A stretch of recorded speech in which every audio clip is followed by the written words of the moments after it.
चलो फाइनली ये पल आ ही गया जब मैं आसमान में खुले पंछी की तरह उड़ पाऊं। यस, और तुम्हारी ये उड़ान मैं अपने कैमरा में कैप्चर करूंगी। लेकिन मिस्टर आजाद पंछी, कहीं आसमान में इतनी दूर मत उड़ जाना कि आसमान में गुम ही हो जाओ।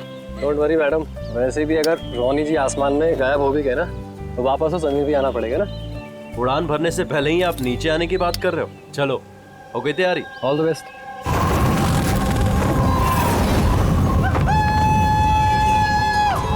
Yes, this is so much fun!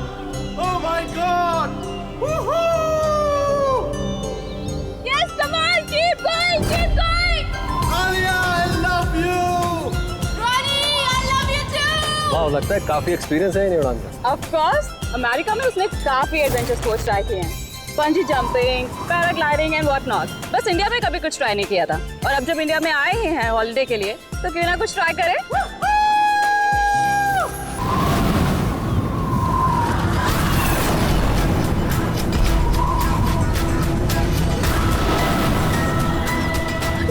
रोनी को कुछ हो गया। जॉनी को कुछ हो गया, देखो।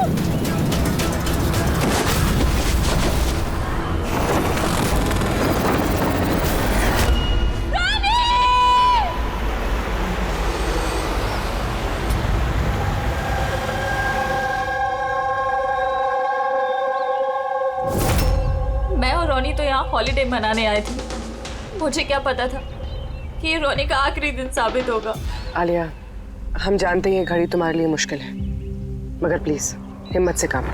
अब मैं न्यूयॉर्क जाके उसके डैड को क्या जवाब दूंगी कि मैं आई तो उसके साथ थी, लेकिन लौट अकेले रही हूँ। आपको किसी पे शक है?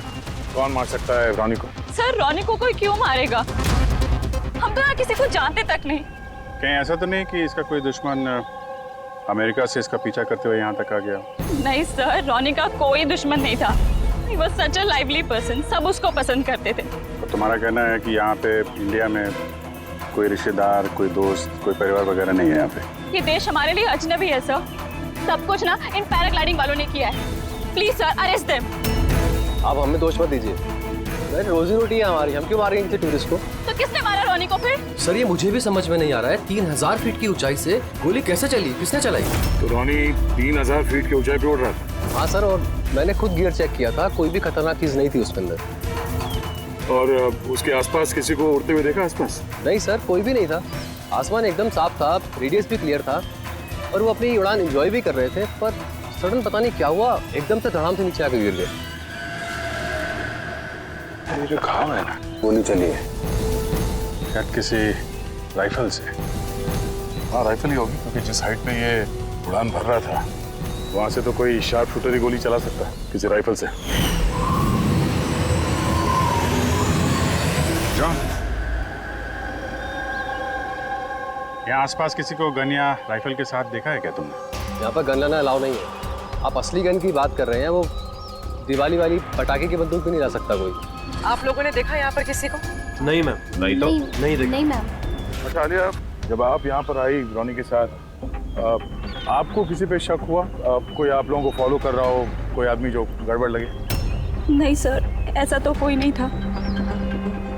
तो क्या गोली आसमान से चली है क्या? सर मैंने बताया ना, रोनी जी के आसपास में कोई उड़ नहीं रहा था, तो फिर आसमान से गोली चलाएगा कौन? हाँ सर, आसमान में कोई भी नहीं था। आप चाहें तो एक फुटेज चेक कर सकते हैं, इसमें कोई भी नहीं है साथ में।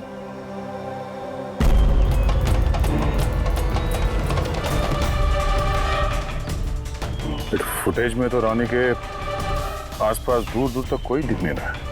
सर जमीन से नीचे से ऊपर किसी ने गोली नहीं चलाई। ये कह रहे हैं कि जब वो ऊपर उड़ा था तो कोई उसके आसपास नहीं था, तो ऊपर से भी गोली नहीं चला सकता। ये बताइए, ये गोली चली तो चली कहाँ से और किसने चलाई?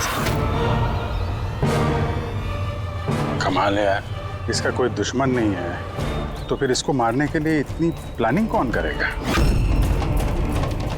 एक टेढ़ा केस लग रहा है। तो किसी टेढ़े आदमी को भेज देते हैं, टेढ़े सबूत, शायद उसे कुछ पता चल जाए।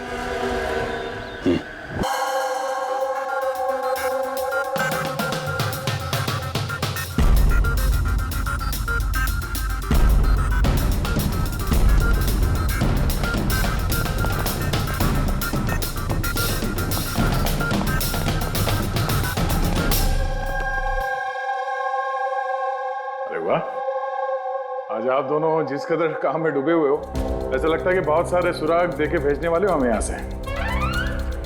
बहुत सारे सुराग? हाँ, और अगर एक भी नहीं मिला तो? सीधे सीधे बता ना, कोई सबूत मिला ही नहीं है, कोई सुराग ही नहीं मिला तुझे।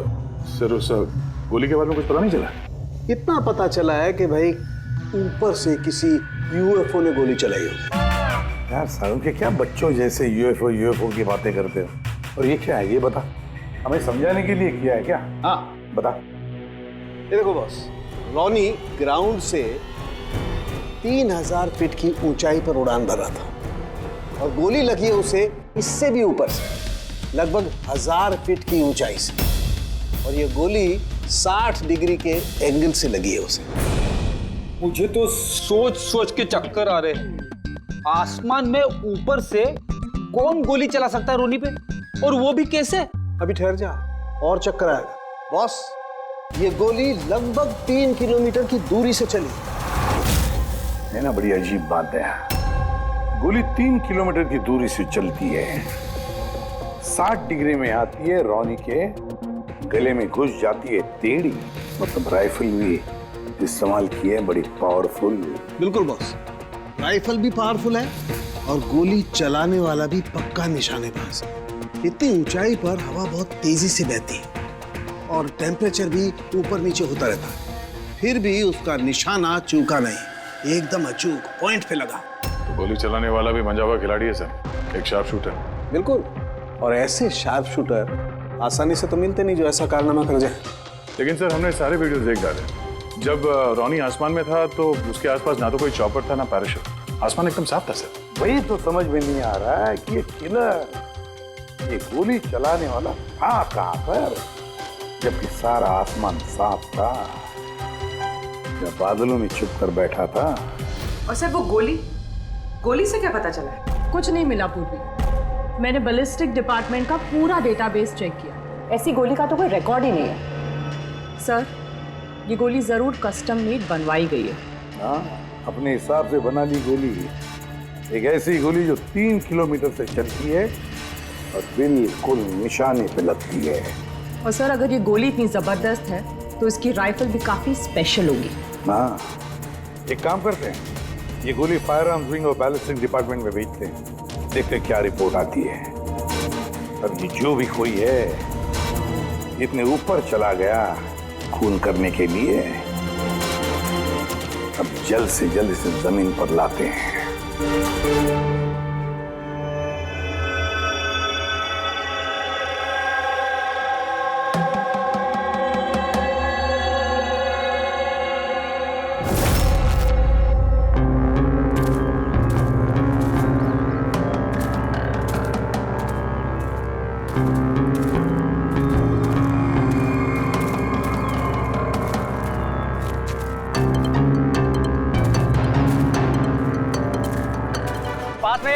You can do it. यार गुरु, अब और नहीं चढ़ सकता, बहुत थक चुका हूँ मैं। बस नवीन, ज्यादा दूर नहीं है, 3000 फीट चढ़ चुके हैं, पास ही में। We can do it. Come on.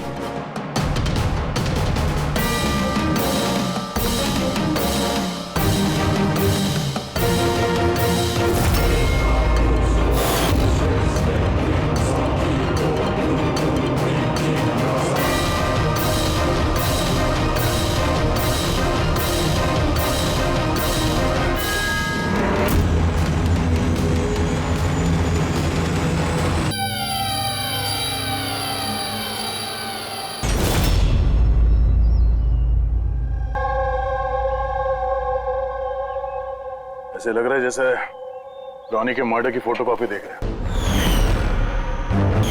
3000 feet की ऊंचाई पे ठीक वैसे ही गोली मारी है सर के पीछे।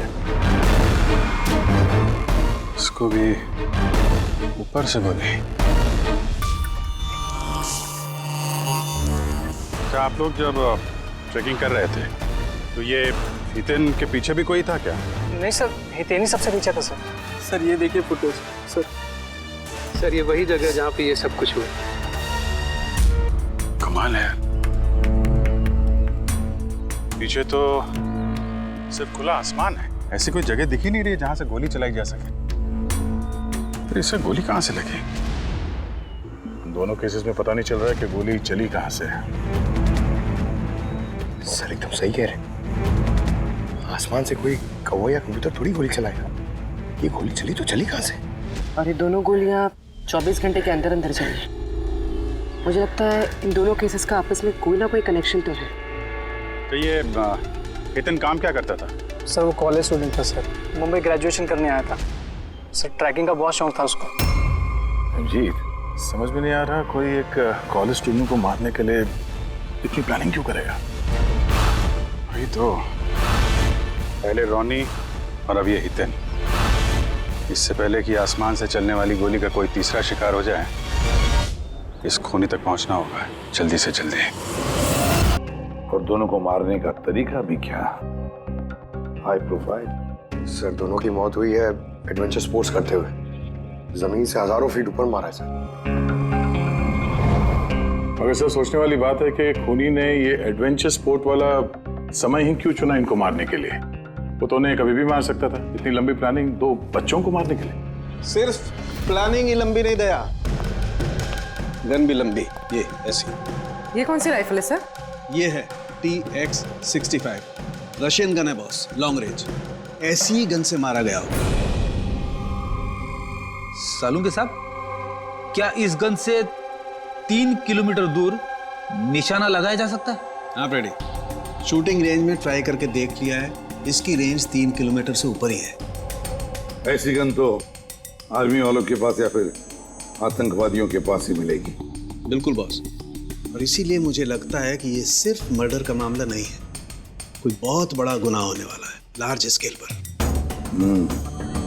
दया सर, काम करो, दिल्ली में जाओ इंडियन इंटेलिजेंस विंग में और पता लगाओ कि ये ऐसी गन किसके हाथ लगी थी और कैसे।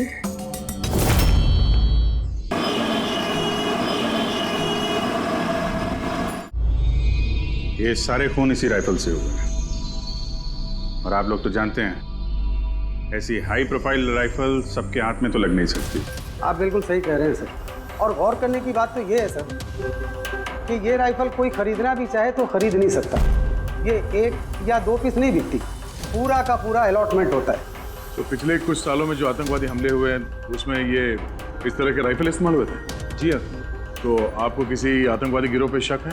जी हाँ, अगर हमारा अंदाजा सही है तो हम जानते हैं कि इसके पीछे किसका हाथ है। कौन? इलवारे जिले में कुछ समय पहले हमारी आर्मी ने बहुत सारे हथियार जब्त किए थे। उन हथियारों में ये वाली राइफल भी। हाँ प्रताप सर, सारे आतंकवादी मारे, उनमें से एक आतंकवादी बचकर निकल गया और हमने उनके सारे हथियार जब्त कर लिए। Well done Pratap sir. और जो आतंकवादी भागकर गया है उसके बारे में सारे पोस्ट को अलर्ट कर दो। तो ये काम उस आतंकवादी का हो सकता है जो बचकर निकल गया था वहां से? जी हाँ, और हमारी इंफॉर्मेशन के मुताबिक ये आतंकवादी गिरोह जल्दी ही कुछ बड़ा करने वाला है। शायद ये उसी की शुरुआत हो। ये दोनों जुर्म कोई मामूली खून नहीं है, ये जरूर कोई बड़ी साजिश है, बड़ी साजिश, आतंकवादी हमले की साजिश। हाँ सर, और इस हमले को रोकने के लिए पहले इन आसमान से चलने वाली गोलियों का राज का पता लगाना पड़ेगा सर। और इस राज का पता करने के लिए हमें सबसे पहले ये पता करना पड़ेगा सर कि आतंकवादी रॉनी और हितेन जैसे आम आदमी की हत्या क्यों की। वैसे क्या कॉमन है इन दोनों खून में? सर दोनों मर्डर हवा में हुए हाई प्रोफाइल राइफल से। किसी प्रोफेशनल शार्प शूटर का काम है सर ये। और सर इन दोनों केसेस में कोई वैंटेज पॉइंट नहीं है, कोई ऐसी जगह नहीं है जहां पे बैठ के खूनी इन दोनों पे गोली चला सकता है। वैंटेज पॉइंट, वैंटेज पॉइंट, कहीं यही तो वजह नहीं हो सकती है? तो आप कहना चाह रहे हैं सर कि खूनी के पास कोई जगह नहीं थी बैठ के गोली चलाने की, और उसे ये पक्का करना था कि उसका टारगेट छूटे ना, उससे कोई चूक ना हो, इसलिए वो इन दोनों पे प्रैक्टिस कर रहा था? एग्जैक्टली अभिजीत, एग्जैक्टली, वो निशानेबाजी की प्रैक्टिस कर रहा था। मतलब सर उसका असली टारगेट कोई और है? सर अगर कोई वैंटेज पॉइंट था ही नहीं तो फिर वो हवा में गोलियां कहां से चला रहा था? पंकज, तुम्हारे सवाल का जवाब तुम्हारे सवाल में ही है। ये बताओ कि हम, मेरा मतलब है, इंसान हवा में कैसे उड़ता है बिना पंखों के? सर, एरोप्लेन से या फिर हेलीकॉप्टर से। बस तुम्हारा जवाब मिल गया। लेकिन सर वहाँ क्राइम सीन पे ऊपर आसमान में कोई चॉपर तो उड़ नहीं रहा था, ना ही कोई केबल कार थी वहां पे। तो दया कुछ और होगा, कुछ और होगा। अभिजीत, मैप निकालो, वहां उस पैराग्लाइडिंग और माउंटेनियरिंग कैंप के आसपास देखो। मेरा मतलब है ऐसा कुछ है क्या जहां से आदमी हवा में उड़ सके? जंगल है, और हाँ, ये 2 हॉट एयर बैलून रेंजेस भी हैं। सर देखो, जहां पर खून है उसके आसपास कितने रेडियस में है ये? सर ये दोनों 60 किलोमीटर के रेडियस में है। तो एक बात तो पक्की हो गई, खूनी वहां पर उस हॉट एयर बलून में बैठा था और वहीं से उसने गोली चलाई 3 किलोमीटर की दूरी पे। सर अगर किसी को हॉट एयर बैलून की सवारी करनी है तो पहले से बुकिंग करनी पड़ती है, कोई ऐसी नहीं जा सकता। कोई बात नहीं, तो वहां उस हॉट एयर बलून रेंज के ऑफिस में जाकर पता लगा कि ऐसा कौन सा टूरिस्ट था जिसने उन 2 दिनों में दोनों हॉट एयर बलून में सवारी की थी। ये टोटल 12 लोगों की लिस्ट है जो उस दिन हॉट एयर बलून में बैठे थे। कुछ लोग अलग बैठे थे और कुछ लोग ग्रुप बना के बैठे थे। तुम्हें कुछ याद है कि इनमें से कितने लोगों के पास कोई सामान या कोई बैग्स थे, या फिर कोई बदमाश जैसा दिख रहा हो? नहीं, बदमाश तो कोई नहीं लग रहा था, लेकिन एक बूढ़ी आंटी थी जिन्होंने बैकपैक रखे हुए थे और वो चश्मा और टोपी भी लगाई हुई थी। हाँ, हम भी हैरान थे कि इस उम्र में ऐसी ट्रैवलिंग का जज्बा। और जब फोटोज खींची जा रही थी तो वो शर्मा रही थी और अपना मुंह छुपा रही थी। ये बुढ़ी आंटी शार्प शूटर, सुनने में थोड़ा अजीब नहीं लग रहा है? हाँ सर, मैं ही पायलट हूँ इधर। 25 फरवरी को कुल मिलाकर सर मैंने 6 लोगों को एयर बैलून की सवारी करवाई थी और 2 लोगों को दिनेश ने सर। अच्छा, तो उनमें से कोई गड़बड़ टाइप का आदमी लगा या जिसके पास कोई सामान वगैरह हो? सर ऐसा तो कोई नहीं था। हाँ, एक बुजुर्ग आदमी था, पता नहीं बात बात पर क्यों चिल्ला रहा था। शायद उसका मूड खराब था या खड़ूस था शायद। उसके हाथ में कुछ सामान था क्या? सामान तो नहीं था। हाँ, बैसाखी लेकर चल रहे थे। बैसाखी लेकर चल रहे थे? तुम लोग की हिम्मत कैसे हुई मेरी तस्वीर लेने की बिना मुझसे पूछे? जरा भी तमीज है कि नहीं है? उड़ाओ उसे, उड़ाओ। अच्छा, फोटो खींचने पे नाराज हो गए? कितनी अजीब बात है ना सर। लोग हॉट एयर बलून पे रोज रोज तो बैठते नहीं हैं, तो वो खुद ही फोटो खिंचवाना चाहते हैं ताकि वो इस मेमोरी को हमेशा अपने पास रख सकें। और कोई खास बात याद है उनके बारे में? सब पता नहीं बतानी चाहिए या नहीं। नहीं नहीं, बोलो, जो भी याद है खुल के बताओ। उन्हें चलता देख के लग नहीं रहा था कि उन्हें बैसाखी की जरूरत होगी, पर फिर भी उन्होंने बैसाखी पकड़ रखी थी। अच्छा,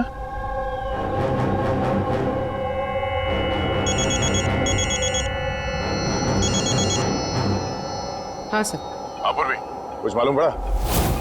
सर, यहाँ पर एक बूढ़ी औरत आई थी और उसके हाथ में एक बैकपैक भी था, और हाँ, फोटो खिंचवाने से भी ऐतराज कर रहे थे। अच्छा, यहाँ भी एक बूढ़ा आदमी आया था हॉट एयर बलून में बैसाखी लेके, और उसे भी फोटो खिंचवाने से परहेज था। सर, कहीं ये बूढ़ा आदमी और ये बूढ़ी औरत एक ही इंसान तो नहीं है? एग्जैक्टली, वही शार्प शूटर। उसके बैग में और इसके बैसाखी में वो राइफल था जिससे ये खून हुए। और सर, दोनों दिन ये ऊपर अकेला ही गया होगा, क्योंकि अगर किसी और टूरिस्ट के साथ जाता तो फिर राइफल सेट करने में और निशाना साधने में काफी मुश्किल हो जाते। नहीं पूरी, मुझे लगता है वो अकेला तो नहीं गया होगा।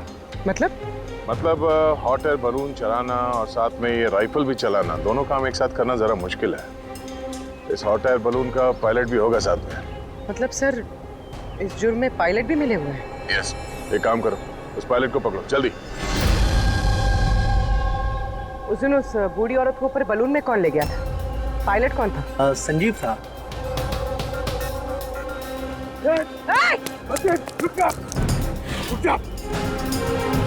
ना तुम मुझे मार पाओगे और ना ही उसे।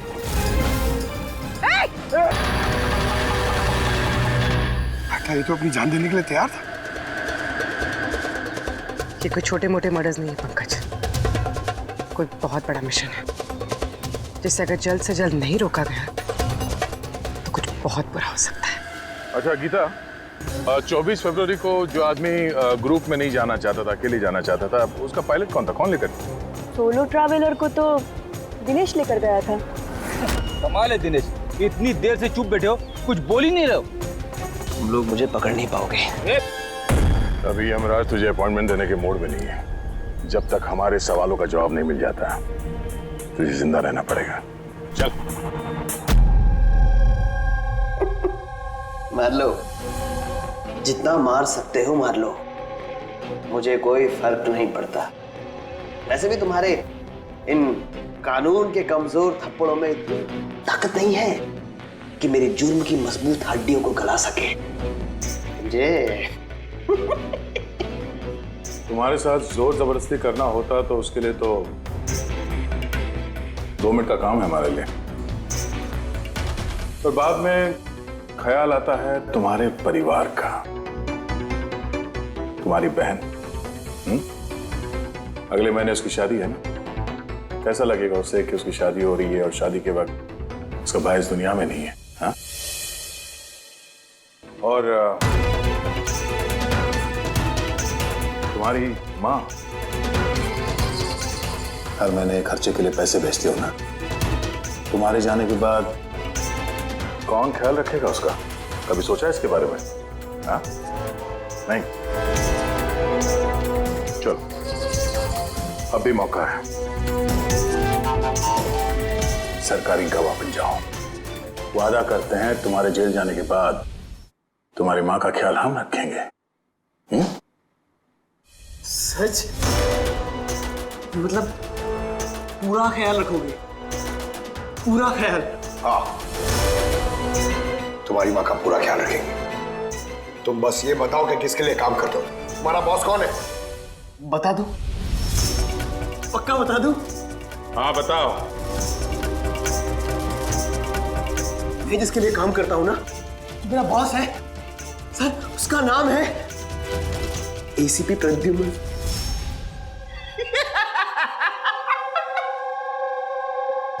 एसीपी प्रद्युम्न, जाओ पकड़ लो और गिरफ्तार कर लो उसे। कहा था ना, मैं कुछ नहीं बताने वाला, जो कर सकते हो कर लो। सीआईडी पड़े। सीआईडी। ओ बॉस, बॉस।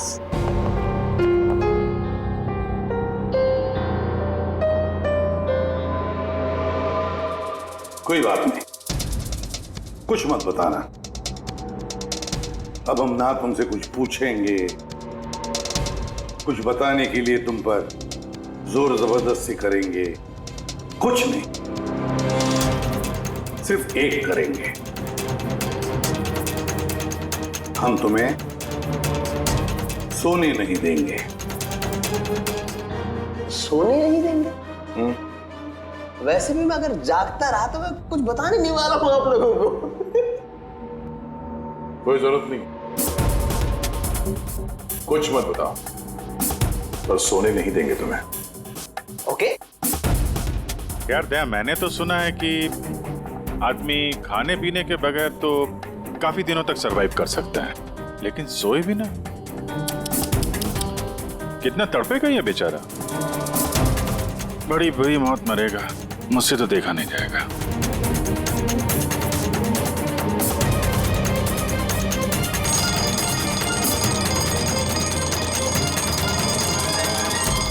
समय काटने के लिए आसानी होगी। हाँ? अपने जिंदगी के आखिरी पल अपनी आंखों के आगे गुजरते हुए देखो, ठीक है? Thank you. सोने मत देना इसको।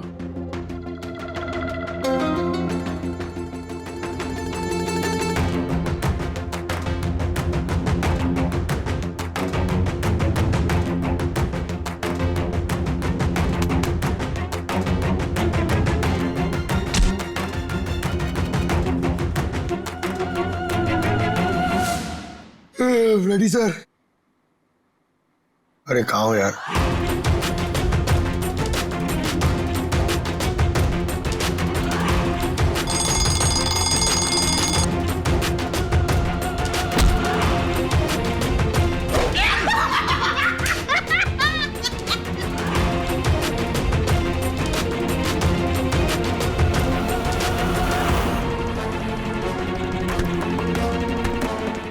तक मुंह नहीं खोलेगा सोने का नहीं, समझे? 5 मिनट में नहीं। नहीं 1 मिनट। 1 मिनट तो सोने दो। 1 सेकंड, सोऊंगा नहीं। नहीं सोऊंगा, बिल्कुल नहीं, बिल्कुल नहीं सोऊंगा।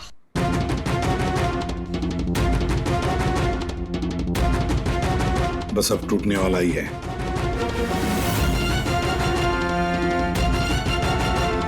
सब बकना शुरू कर देगा अभी।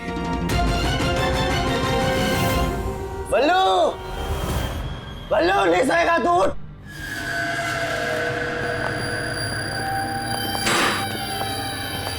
क्या सोना चाहता है? तो सोने देंगे ना भाई, क्या प्रॉब्लम है? चलो हम सोने देंगे तुम। खाली ये बताओ कि तुम्हारे गिरोह का प्लान क्या है? हाँ बता दो। मेरा नाम दिनेश नहीं है, मेरा नाम मेरा नाम बल्लू है, दिनेश नहीं है मेरा नाम। और मुझे स्पेशली इसी मिशन के लिए तैयार किया गया था। और जो 2 मर्डर हुए थे ना, वो प्रैक्टिस थी। हमारा असली मिशन है उसको मारना। और क्या नाम है उसका? वो स्टीव मल्डर। स्टीव मल्डर, वो इंटरनेशनल पीस मीडिएटर, शांति दूत जो हमारे देश आया है, दुश्मन देशों के बीचों शांति का करार करवाता है, आतंकवाद बंद करने के लिए। किसी भी हम नहीं चाहते कि आतंकवाद कभी रुके। और स्टीव मल्डर तो मरेगा, तुम लोग कुछ नहीं कर सकते। और तो कर भी लोगे ना, उसको बचा भी लिया ना, और स्टीव मल्डर को खत्म कर देंगे हम। हमारा जो शार्प शूटर है ना, एकदम रेडी। कहाँ मारने वाले हैं और कब? बोल। वो जब कॉन्फ्रेंस में भाषण दे रहा होगा ना, वो सबसे सही वही सबसे सही समय होगा, क्योंकि उस समय उसके आसपास सिक्योरिटी वाले नहीं होंगे। और जो कॉन्फ्रेंस है ना, ये बिल्डिंग की छत पे है, तो हॉट एयर बैलून पे हमारा शार्प शूटर जाएगा, वही गोली मारेगा। कॉन्फ्रेंस 1 घंटे में चालू होने वाला है, अभी जल्द से जल्द पहुंचना होगा। अरे तुम लोग कितनी कोशिश कर लो, नहीं बचा पाओगे उसे। और हाँ, अगर तुम लोगों ने बचा भी दिया ना, तो हम दोबारा प्लान बनाएंगे, दोबारा मार देंगे। कौन मारेगा? कैसा दिखता है वो? अरे मैंने उसकी शक्ल नहीं देखी अभी तक। जब भी आता है भेष बदल के आता है। तुम लोग क्या उसमें पकड़ोगे? हॉस्पिटल ले जाओ जल्दी। सर, क्या हम हॉट एयर बलून रुकवा नहीं सकते जब तक ये कॉन्फ्रेंस पूरी न हो जाए? नहीं फ्रेडी, ये हॉट एयर बलून हम नहीं रुकवाएंगे। अगर आज रोक दिए तो कल दूसरा प्लान करेंगे। आज का प्लान हमें पता है, हम आज ही भिड़ेंगे इनसे।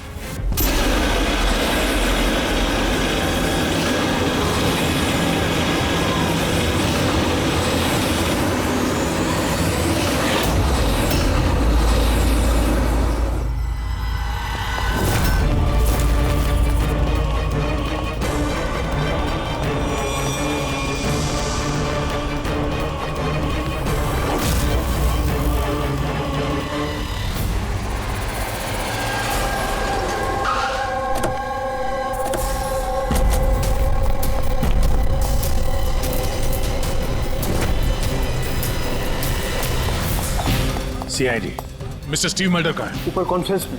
हमें ले चलो उनके पास, जल्दी हरिए।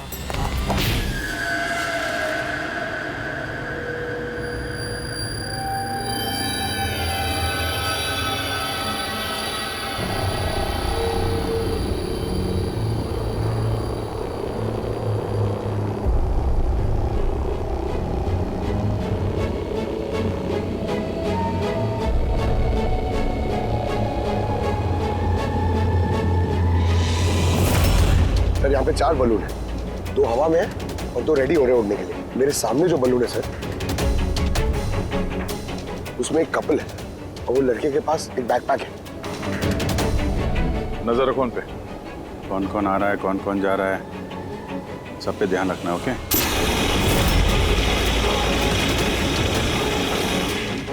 सर, उनका बलून टेक ऑफ हो गया सर।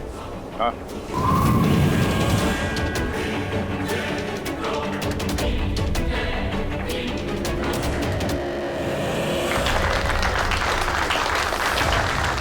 इस दुनिया में टेररिज्म क्यों है, ये क्वेश्चन बहुत जरूरी है। और ये टेररिज्म तभी स्टॉप हो सकते हैं जब सभी देश भाई भाई की तरह साथ रहें। टेररिज्म को जड़ से उखाड़ फेंकना होगा हम सबको।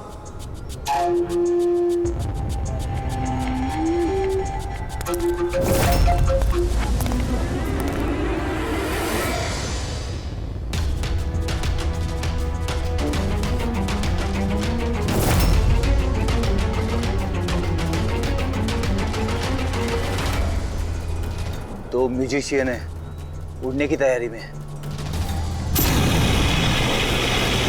उनके हाथ में गिटार के बैग है। अब ये बताना मुश्किल है कि अंदर गिटार है या गन।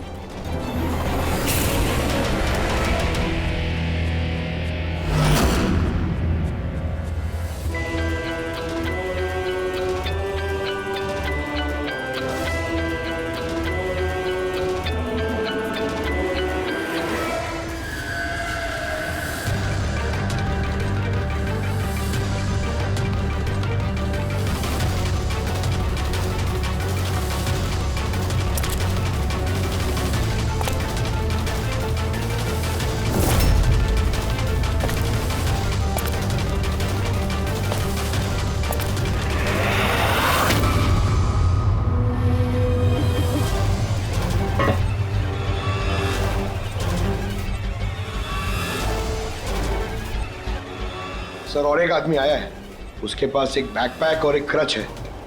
वेट करते हैं।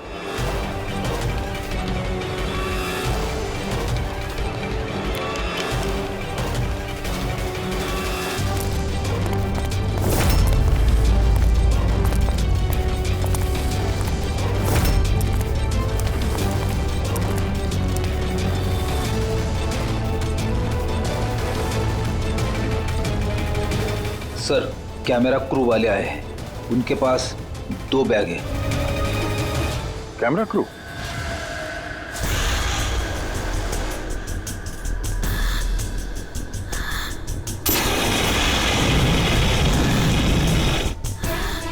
उन्हें नजरों से ओझल होने मत देना। नजर रखो उन पे।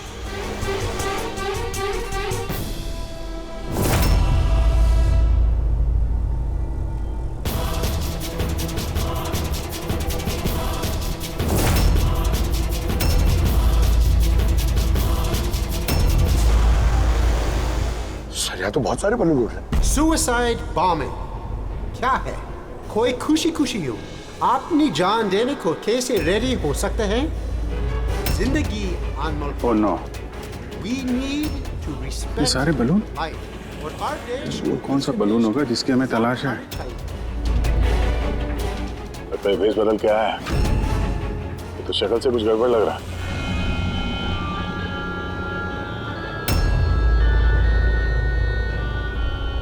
क्या? वो गिटार वाले पे नजर रखो। अपनी गलतियों से सीखना चाहिए हमें, ताकि World War I और World War II जैसे ये तो गिटार है। चल क्या रहा है? ये ऊपर जाके ये लोग म्यूजिक बजाने वाले हैं क्या? बाकी तो सारे बलून्स निकल गए, एक रह गया।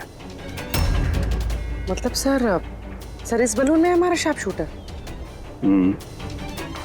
Wait and watch. मतलब सर इस बलून में हमारा शार्प शूटर। ये अपनी जगह से हिल नहीं रहा है। Camera crew. सर ये कहाँ गायब हो गया?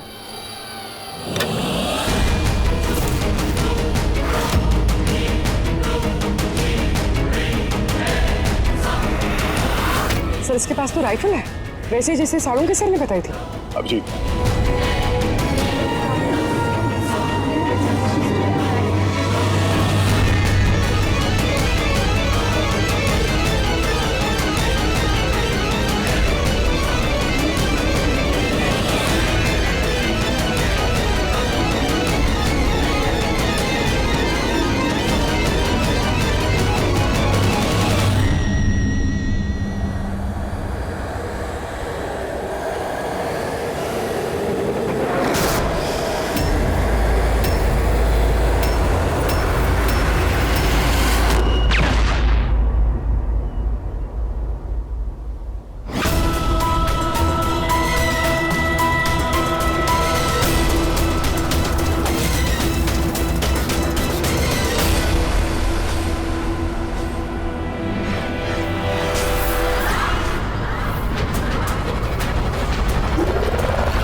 Mister Steve, your life is in danger.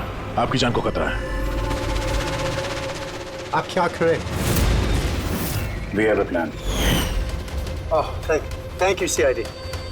अगर आप लोग आज सही वक्त पे नहीं आते, मैं जिंदा नहीं होता। देखिए मिस्टर स्टीव, खतरा अभी गया नहीं है, अभी खून पकड़ा नहीं गया है, इसलिए बी सेफ है, be careful. Okay Freddy, Pankaj, उस बलून पे नजर रखना, आंखों से ओझल होने मत देना। हाँ सर, हम लोग बलून को ट्रैक कर रहे हैं।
Good job. Congrats. पकड़ गया killer, mister Abhijeet? Yes, Mr. Steve, we got him. Yes. Well done. Well done. CID बरसों से इस देश की सेवा कर रहे हैं और आज एक बार फिर आपने एक खतरनाक टेररिस्ट को पकड़ लिए हैं। अभी वो पकड़ा क्या है, बहुत जल्द हम उसके पूरे ग्रुप को पकड़ लेंगे। Mister Steve, we are very proud of you. आप जैसे लोगों की दुनिया को जरूरत है, जो आप जैसे साहसी हैं और नेक हो।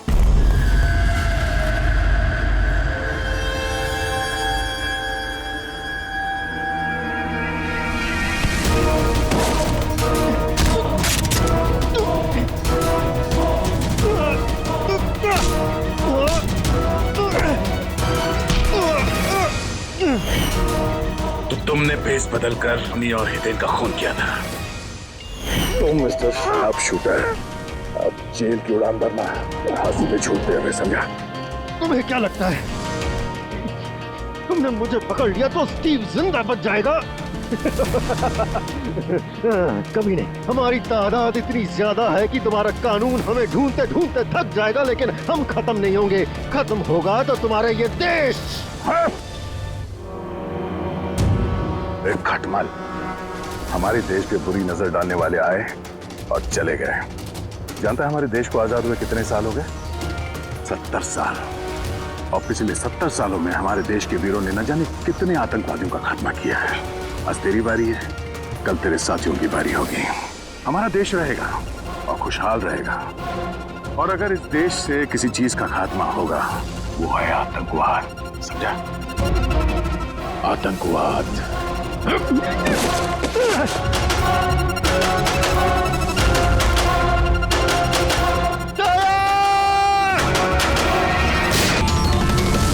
आतंकवादी, पीठ पे ही गोली मारोगे? हम लोग यहाँ खाते गोली, यहाँ।